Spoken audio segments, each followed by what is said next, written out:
రేయ్, నా పర్సులో డబ్బులు కనిపించట్లే, నువ్వేం తీసావా? అంటే ఇప్పుడు నన్ను అనుమానిస్తున్నారు మీరు? డబ్బు దొంగలించానంటారా? అనుమానం కాబట్టి అడిగాను.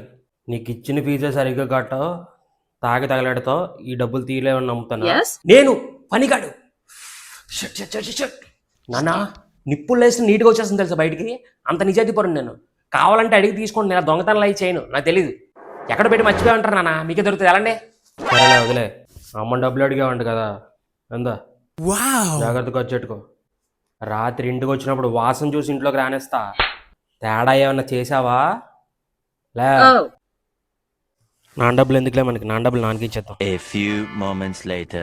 నాన్న, ఇదిగోండి మీ డబ్బులు. Oh my god. రవి, మీ డబ్బులు నేనే తీసా.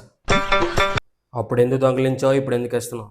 What? అంటే మీరు ఇవ్వకపోతే దొంగలిద్దాం అనుకున్నాను, మీరు ఇస్తారుగా, ఇంక నాకు అవసరం లేదు, తీసుకోండి. సరేలే, very good, I like you sincerity. ఆ తలడా కింద నీకు గిఫ్ట్ పెట్టాను, తెచ్చుకోపో. Yes? అవునా నాన్న? ఇక్కడ బెల్ట్ ఉంది నాన్న, కావాల్సింది అదే. Oh my అరే, god.